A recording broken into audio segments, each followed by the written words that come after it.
बेलाचं झाड हे अतिशय पवित्र अशी एक वनस्पती आहे. बेलाचं झाड जर आपल्या घराच्या आसपास असेल तर आपल्या घरात सुख समृद्धी येते. आपल्याला मान सन्मान, यश, कीर्ती या सगळ्याची प्राप्ती सुद्धा होते असंही म्हटलं जातं. जर आपल्या घरात नकारात्मक ऊर्जा असेल, वाईट शक्ती असतील तर या झाडाच्या प्रभावामुळे त्या सर्वांपासून आपला बचाव होतो अशीही मान्यता आहे. एक दिव्य आणि अलौकिक वनस्पती म्हणजे बेलाचं झाड. शिवपुराणात सुद्धा याचा उल्लेख येतो. सर्व तीर्थांचं पुण्य फळ हे बेलाच्या झाडाच्या मुळामध्ये स्थित आहे. महादेवांना बेलाचे पान अतिशय प्रिय आहे. फक्त एका बेलाच्या पानानेही महादेव आपल्यावर प्रसन्न होतात. इतके महत्व या बेलाच्या झाडाचे आहे. म्हणूनच बेलाचे झाड आपल्या घराच्या आजूबाजूला नक्की लावावे. आज आपण बेलाचे झाड घराच्या कोणत्या दिशेला असावे आणि त्याचे कोणकोणते फायदे आहेत, त्यापासून लाभ कसा मिळवावा याबद्दल सविस्तर जाणून घेणार आहोत. पण त्याआधी चॅनलला सबस्क्राईब करायला विसरू नका. मंडळी, काही व्यक्ती म्हणतात की बेलाचं झाड घरात असू नये, परंतु हे अगदी चुकीचं आहे. बेलाचं झाड हे अतिशय पवित्र आणि दिव्य आहे. त्याशिवाय ते महादेवांनाही प्रिय आहे आणि म्हणूनच हे झाड घराच्या आसपास लावणं शुभ मानलं जातं. बेलाचं पान कधीही शिळं होत नाही. एकदा आपण बेलाचं पान महादेवांना अर्पण केलं की तेच पान पुन्हा पाण्याने स्वच्छ धुवून महादेवांना अर्पण करू शकतो असंही म्हणतात. एकच बेलाचं पान आपण अनेक वेळा महादेवांना अर्पण करून पुण्यफळाची प्राप्ती करू शकतो. जोपर्यंत बेलाचं पान वाळत नाही किंवा तुटत नाही तोपर्यंत बेलाचं पान वारंवार वापरता येऊ शकतं.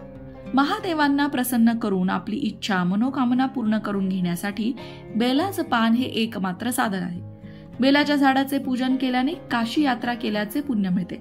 शास्त्रामध्ये सांगितलं आहे की बेलाचं झाड जे व्यक्ती लावतात त्यांचा वंशही पुढे पुढे वाढत जातो. जे व्यक्ती बेलाचं झाड तोडतात त्यांचा वंशही खुंटतो. जर एखादी प्रेतयात्रा जात असेल आणि ते शव बेलाच्या झाडाखालून गेलं तर त्या मृत आत्म्याला मोक्षाची प्राप्ती होते अशीही मान्यता आहे. जर घराच्या अंगणात अगदी समोर बेलाचं झाड लावलेलं असेल तर आपल्या घरात कोणत्याही प्रकारची नकारात्मक ऊर्जा प्रवेश करू शकत नाही आणि घरामध्ये नेहमी सुख समृद्धी राहते. घरात कोणत्याही प्रकारचे वादविवाद, अपयश, भांडण तंटे होत नाहीत असंही म्हटलं जातं. बेलाचं झाड जर घराच्या उत्तर पश्चिम म्हणजे वायव्य दिशेला असेल तर घराच्या सदस्यांना मानसन्मान मिळतो. त्यांना यशाची प्राप्ती होते. त्यांचा नावलौकिकही चारी दिशांना पसरतो. त्यांना अधिकाराचे पद मिळते. जर घराच्या उत्तर पूर्व म्हणजेच ईशान्य दिशेला बेलाचे झाड असेल तर आपल्या घरात सुख समृद्धीचा वास होतो. माता लक्ष्मी आपल्या घरामध्ये वास्तव्य करते. घरात अंगणात जर बेलाचे झाड असेल तर आपल्या घरावर कोणतीही वाईट शक्ती प्रभाव टाकू शकत नाही. कोणत्याही प्रकारचे तंत्रमंत्र घरावर प्रभाव टाकू शकत नाही असंही म्हटलं जातं. जर आपल्या घराच्या पुढच्या बाजूला बेलाचे झाड आणि मागच्या बाजूला केळीचे झाड असेल तर आपल्या घरात माता लक्ष्मीचे निरंतर वास्तव्य राहते. या दोन्ही झाडांचे रोज मनोभावे पूजन मात्र करावे. शिवपुराणात बेलाच्या मानाचा महिमा तर आलेलाच आहे, हे मी तुम्हाला मघाशीच सांगितलं. तीनही लोकांमध्ये जेवढी पुण्यतीर्थ आहेत त्या सर्वांचं मूळ बिल्वपत्रात असल्याची सुद्धा मान्यता आहे. शिवपूजनात बिल्वपत्राचा वापर केल्यास भगवान शिवशंकरांची कृपा प्राप्त होते अशी भाविकांची श्रद्धा आहे. बेलाच्या पानाचे आरोग्याच्या दृष्टीने सुद्धा भरपूर फायदे आहेत. बेलाचं पान म्हणूनच महाशिवरात्रीला महादेवांना वाहतात.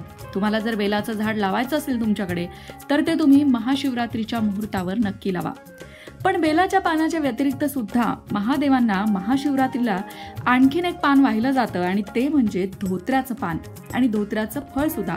महाशिवरात्रीच्या शिवपूजनात धोत्र्याचं पान आणि फळ यांचा समावेश केला जातो. शिवपुराणानुसार शिवाला धोत्रा अत्यंत प्रिय आहे. धोत्र्याचं पान, फळ, फूल अत्यंत औषधी मानलं गेलं आहे. शिवपूजनात धोत्र्याचं पान आणि फळ वाहिलं असता भगवान शिवशंकर प्रसन्न होतात. भगवान महादेवांना भांग प्रिय असल्याची मान्यता आहे आणि त्यामुळे महाशिवरात्रीला शिवशंकरांना भांगाची पानं सुद्धा अर्पण केली जातात. वास्तविक पाहता भांगाच्या पानाचे औषधी महत्त्व जास्त आहे. समुद्र मंथनावेळी भगवान शिवशंकरांनी विष प्राशन केलं होतं. त्यावेळी उपचार करण्यासाठी भांगाच्या पानांचा वापर करण्यात आला होता अशी कथा सांगितली जाते. त्यामुळेच शिवपूजनात भांगाच्या पानांचंही महत्त्व आहे. बेलाची पानं, भांगेची पानं, धोत्र्याची पानं या व्यतिरिक्त घोंगलाचे फूल सुद्धा वाहण्याची विदर्भात परंपरा आहे. तसंच दक्षिण भारतात महाशिवरात्रीला भगवान शिवशंकरांना निळी कमळं वाहण्याची सुद्धा प्रथा आहे. त्याचप्रमाणे अशोकाची पानं, आवळीची पानं, कन्हेरीची पानं, कदंबाची पानं, ब्राह्मीची पानं, आघाड्याची पानं भगवान शिवशंकरांना शिवपूजनात आवर्जून वाहिली जातात। मंडळी, हे सगळं जरी खरं असलं तरी सुद्धा महाशिवरात्रीच्या दिवशी आपण एक झाड तरी लावायला हवं। महादेवांना जी झाडं प्रिय आहेत, ज्या झाडाची पानं वाहिली जातात, ते झाड लावण्याचा संकल्प आपण करावा आणि ते झाड लावावं। कारण झाडं लावली तरच महादेवांना वाहायला आपल्याला त्या झाडाची पानं मिळतील। नाहीतर मग आपल्याकडे कुठलाही सण आला आणि त्या सणाला काही विशिष्ट पानं हवी असली तर त्या झाडांवर संक्रांत येते असंच म्हणावं लागेल, कारण त्या झाडांना अक्षरशः ओरबाडून काढलं जातं। पण देवाला प्रिय असणाऱ्या झाडांवर जर तुम्ही असा अत्याचार केलात तर तो देवाला आवडेल का? म्हणूनच ती झाडं त्या दिवशी लावण्याचा संकल्प प्रत्येकाने करायला हवा। देवाला आवडतायत म्हणून तरी ती झाडं आपण लावायला हवी।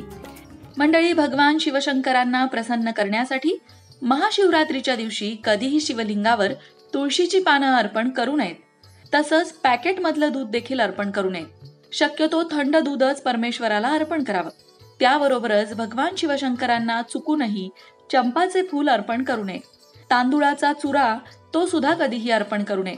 तसंच तुटलेले बेलाचे पानही महादेवांना कधीही अर्पण करू नये। आणि अर्थात शिवलिंगावर कुंकाचे गंध देखील कधी लावू नये। यंदा महाशिवरात्र 8 मार्च 2024 ला आलेली आहे। पंचांगाप्रमाणे माघ महिन्याची कृष्ण पक्षाची चतुर्दशी तिथी 8 मार्च रोजी रात्री 9:57 सुरू होईल आणि दुसऱ्या दिवशी 9 मार्चला संध्याकाळी 6:17 संपेल। 8 मार्चला भाविक उपवास करतील आणि 8 मार्चच्या रात्री महादेवांची पूजा केली जाईल। आता बघूया की महाशिवरात्रीवर कोणती गोष्ट अर्पण करावी ज्याने आपल्याला सुख, शांती, समृद्धी आणि आरोग्य प्राप्त होतं। धार्मिक शास्त्रांनुसार शिवलिंगावर नेहमी पंचामृत अर्पण करावं। दूध, दही, शुद्ध तूप, मध आणि साखर यांच्या मिश्रणाला पंचामृत म्हणतात। महाशिवरात्रीला जो कोणी 4 प्रहरांची पूजा करतो आणि भोलेनाथांना पहिल्या प्रहरामध्ये पाण्याने, दुसऱ्या प्रहरामध्ये दही, तिसऱ्या प्रहरात तूप आणि चौथ्या प्रहरात मधाने अभिषेक घालतो, परमेश्वर त्यांचे सर्व दुःख दूर करतात। या दिवशी भक्तांनीही पूर्ण भक्तिभावाने व्रत करावे। 4ही प्रहरांची पूजा केल्यानंतर दुसऱ्या दिवशी स्नान करूनच उपवास सोडावा। मंडळी, महादेवांचे भक्त असाल तर कमेंट बॉक्समध्ये जय भोलेनाथ लिहायला विसरू नका। मंडळी, महाशिवरात्रीची पूजा घरच्या घरी कशी करावी या संदर्भातला एक संपूर्ण व्हिडिओ आपल्या लोकमत भक्ती चॅनलवर आहे। त्यामध्ये महाशिवरात्रीची पूजा करून दाखवलेली आहे। तो व्हिडिओ नक्की बघा, तुम्हाला नक्कीच तो मार्गदर्शक ठरेल। अशाच प्रकारच्या माहितीपूर्ण व्हिडिओंसाठी लोकमत भक्ती चॅनलला सबस्क्राईब करा आणि बेल आयकॉनवर सुद्धा क्लिक करा, म्हणजे आमच्या नवनवीन व्हिडिओचं नोटिफिकेशन तुम्हाला मिळत राहील। तसंच योग्य आध्यात्मिक मार्गदर्शनासाठी लोकमत भक्तीच्या फेसबुक पेजला फॉलो करायला विसरू नका।